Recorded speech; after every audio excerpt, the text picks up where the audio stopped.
Hello दोस्तों, कैसे हैं सभी लोग। दोस्तों आज का क्लास हमारा DED फर्स्ट ईयर से रहेगा। ठीक है, तो IDD फर्स्ट ईयर में आज हम करेंगे कोर्स 4 पर बात, यानी कि चाइल्ड डेवलपमेंट एंड लर्निंग। ठीक है, इसमें हमारा यूनिट 2 रहेगा प्रिंसिपल्स ऑफ डेवलपमेंट, यानी कि विकास के सिद्धांत या बाल विकास के सिद्धांत या मानव विकास के सिद्धांत, या हम कह सकते हैं वृद्धि और विकास के सिद्धांत। तो आज हम बाल विकास के सिद्धांतों पर बात करेंगे। दोस्तों देखिए दोस्तों, बाल विकास के सिद्धांत जो है बालक के विकास की अवस्थाओं कह सकते हैं हम, या उनकी विकास की प्रक्रिया के लिए बोल सकते हैं। ठीक है, या उनके स्तर के लिए बोलते हैं किस किस तरीके से बालक का विकास होता है। तो कुछ सिद्धांतों पर आधारित है जो कि निम्नलिखित रूप से विकास को विस्तार देते हैं। ठीक है, तो दोस्तों देखिए विकास के निम्नलिखित सिद्धांत है। सबसे पहला कह रहे हैं निरंतरता का सिद्धांत। ठीक है, दूसरा है आपका समान प्रतिमान का सिद्धांत। तीसरा है आपका विकास की दिशा का सिद्धांत। चौथा है आपका सामान्य से विशिष्ट क्रियाओं का सिद्धांत। पांचवा है आपका व्यक्तिगत भिन्नता का सिद्धांत। छठा है आपका अंतर संबंधित विकास का सिद्धांत। सातवां है एकीकरण का सिद्धांत। आठवां है विकास के भिन्न गति का सिद्धांत। नवा है विकास क्रम की एक रूपता का सिद्धांत। और 10वां है वंशानुक्रम एवं वातावरण की अंतःक्रिया के परिणाम का सिद्धांत। तो ये 10 सिद्धांत है दोस्तों। ठीक है, अब ये सिद्धांतों का महत्व क्या है, ये सिद्धांत क्या बताते हैं। जैसे कि सबसे पहला सिद्धांत कह रहा है कि निरंतरता का सिद्धांत, विकास का जो निरंतरता का सिद्धांत है वह यह कहता है कि विकास एक जीवन पथ में चलने वाली प्रक्रिया है, यानी कि जो कभी नहीं रुकती है, हमेशा चलती रहती है जन्म से लेकर मृत्यु तक, क्योंकि बच्चे का विकास गर्भावस्था से लेकर मृत्यु तक चलता रहता है। ठीक है, यानी कि बच्चे का विकास जो है कब प्रारंभ हो जाता है, तो गर्भावस्था में ही बच्चे का विकास होना प्रारंभ हो जाता है और कब तक, मृत्यु तक होता रहता है। तो विकास एक लगातार या निरंतर चलने वाली प्रक्रिया है। दूसरा सिद्धांत कह रहा है समान प्रतिमान का सिद्धांत। देखिए दोस्तों, विकास का जो प्रतिमान होता है एक समान होता है। ऐसा नहीं है किसी के लिए विकास बहुत ज्यादा तेज हो रहा है या किसी का बहुत ज्यादा हो रहा है, किसी का कोई विकास हो रहा है, किसी का अलग अलग विकास हो रहा है। समान प्रतिमान का सिद्धांत ये कहता है उदाहरण के रूप में कि कोई दो बच्चे, ठीक है, दो बालक जिनका जन्म एक समय पर हुआ है और दोनों के जो विकास के क्रम होंगे एक जैसे होंगे। जैसे कि ऐसा नहीं है एक बच्चा चलना सीख रहा है तो दूसरा बच्चा बैठना सीख रहा है। एक जो विकास के समान प्रतिमान का जो सिद्धांत है, यह हम कह सकते हैं विकास का जो क्रम एक है उसी क्रम से होगा। यानी कि अगर एक जो दो बच्चे हैं दोनों एक साथ बैठना सीखेंगे, एक साथ उठना सीखेंगे, ऐसा नहीं है एक बच्चा बैठना सीख रहा है और दूसरा दौड़ना शुरू कर दिया, तो ऐसा नहीं है। तो सभी के लिए जो क्या है, विकास एक समान प्रतिमान है। ठीक है, सबके क्रम एक जैसे होते हैं। ठीक है, तीसरा सिद्धांत कह रहा है विकास की दिशा का सिद्धांत। दोस्तों विकास की दिशा का सिद्धांत दो नियमों पर आधारित है। एक है मस्तादनुमुखी नियम और दूसरा है निकट दूर नियम। इसके दो नियम हैं, दिशा का सिद्धांत मस्तादुन्मुखी,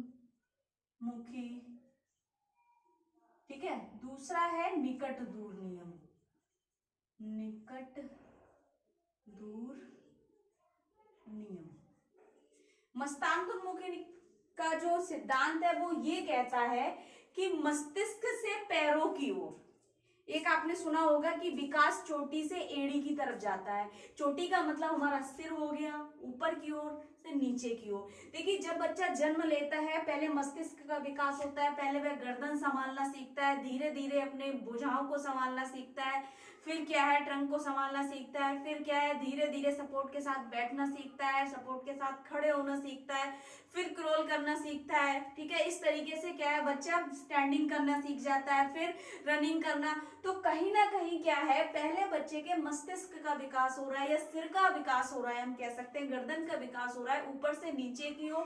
तो मस्तादुन्मुखी का नियम कहता है सिर से पैर की ओर, सिर से पैर की ओर।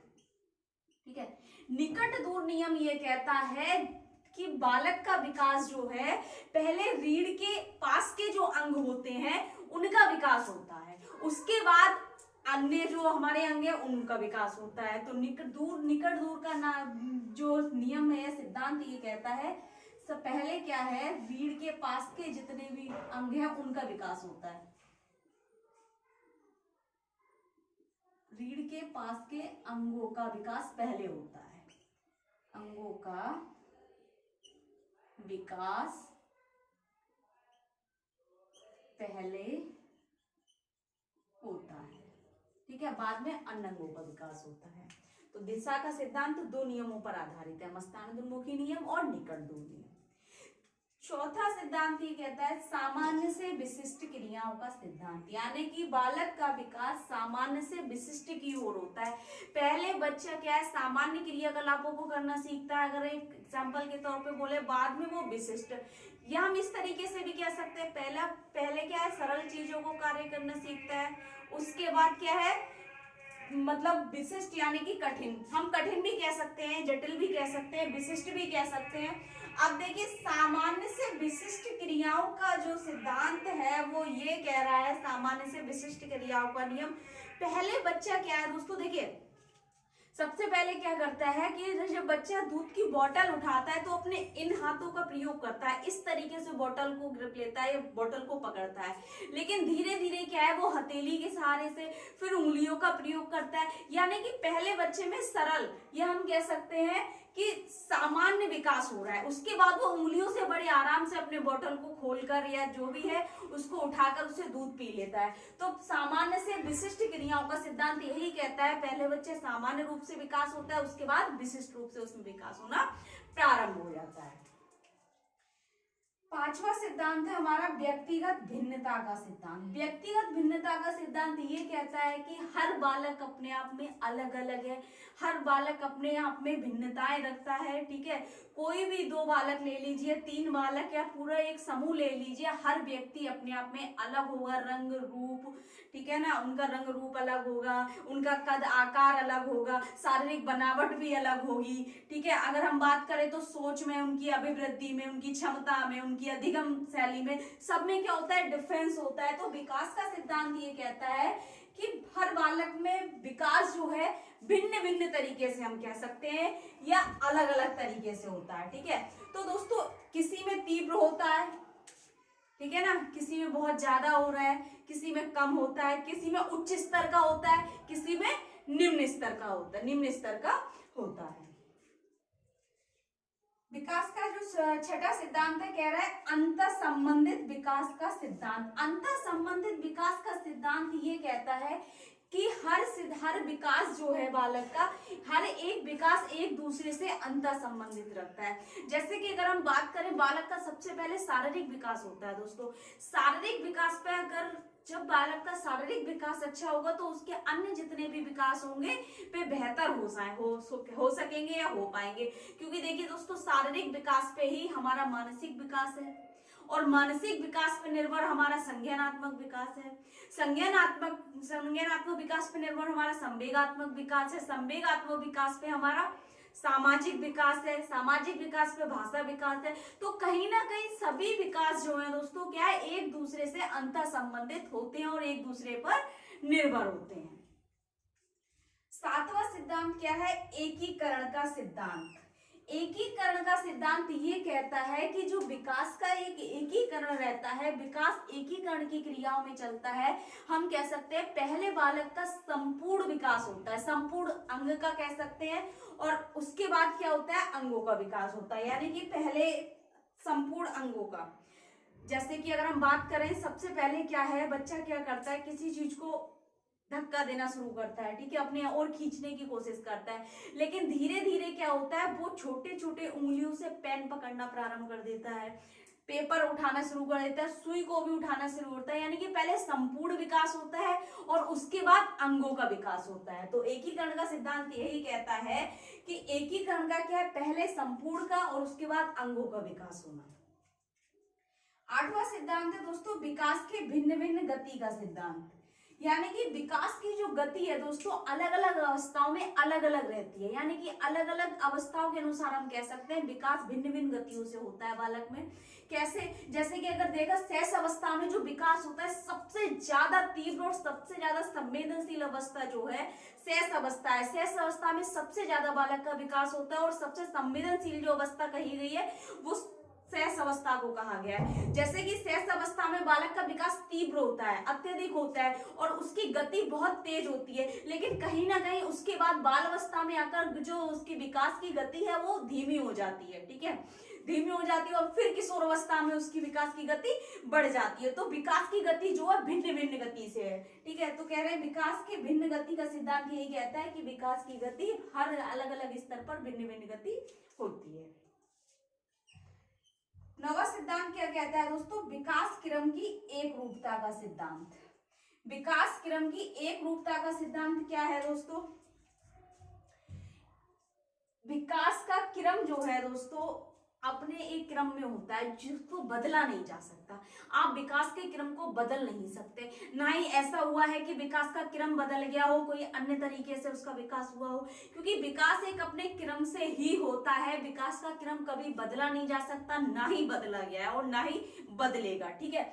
विकास अपने क्रम से होता है और एक विकास अपने एक क्रम को उसके अनुरूप ही होता है और एक क्रम को अनुसरण करते हुए अगले विकास पर पहुंचता है। जैसे कि अगर हम बात करें एग्जांपल के तौर पे, जो विकास के एक रूपता क्रम का एक रूपता का सिद्धांत कहता है कि कोई भी बालक सबसे पहले गीत गाना नहीं सीखता। सबसे पहले क्या, जब बच्चे का जन्म होता है रोना सीखता है, उसके बाद क्या करता है बच्चा धीरे धीरे ध्वनियां निकालता है, आवाजें निकालता है, धीरे धीरे शब्दों पर आता है, ठीक है। उसके बाद क्या है, वो किसी एक छोटे वाक्यों को बोलना सीखता है, धीरे धीरे अपनी बातों को कहना सीखता है। तो इस तरीके से ऐसा नहीं है कि कोई भी बालक जन्म होते ही बातचीत करना प्रारंभ कर देता है। तो विकास का एक रूपता का क्रम है, एक क्रम है जिसका अनुसरण करते हुए विकास हर व्यक्ति में आता है या होता है, विकसित होता है। तो विकास का क्रम यही कहता है कि विकास एक क्रम है और विकास एक अनुरूपता। विकास का 10वां सिद्धांत है वंशानुक्रम एवं वातावरण की अंतःक्रिया के परिणाम का सिद्धांत।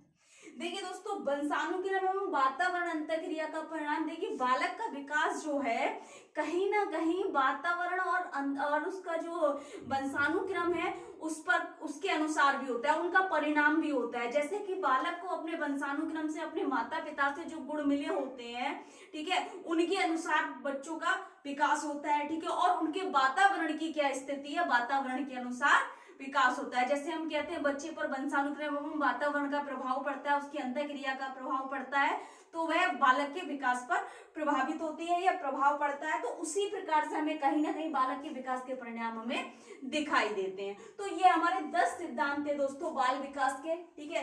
अब आपकी बात आती है ये कैसे पूछे जाएंगे। मैंने आपको एक्सप्लेन किया एक एक पॉइंट को, ठीक है। आपका जो क्वेश्चन आपको आएगा इस टॉपिक से, क्या इस यूनिट से, पूरा यूनिट से 10 नंबर का हर बार आता है। 10 नंबर का आपका क्वेश्चन आता है। क्वेश्चन आएगा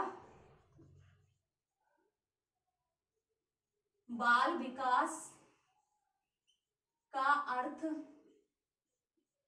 परिभाषा, ठीक है, बाल विकास का अर्थ, परिभाषा और सिद्धांत। बाल विकास को परिभाषित करते हुए, ठीक है ना, या बाल विकास को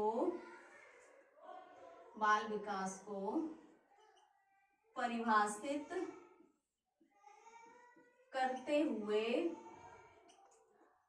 इसके सिद्धांतों की व्याख्या कीजिए। इस तरीके से आएगा आपको, ठीक है। तो 10 नंबर में आपसे ये प्रश्न पूछा जाएगा कि बाल विकास को परिभाषित करते हुए इसके सिद्धांतों की विवेचना कीजिए या व्याख्या कीजिए, ठीक है। और वृद्धि और विकास से भी आ सकता है। पहले विकास और वृद्धि को परिभाषित करते हुए वृद्धि के सिद्धांतों की व्याख्या कीजिए, ठीक है। और वृद्धि और विकास में अंतर भी पूछ सकता है, ठीक है दोस्तों। तो आपका 10 नंबर के लिए मोस्ट इंपोर्टेंट टॉपिक रहेगा हमारा हमारी यूनिट जो है इसकी जो हमारा कोर्स है ये 2, इसका जो यूनिट 1 है हमारा आधा पेपर 70% पेपर इसमें सॉल्व हो जाता है यूनिट फर्स्ट से।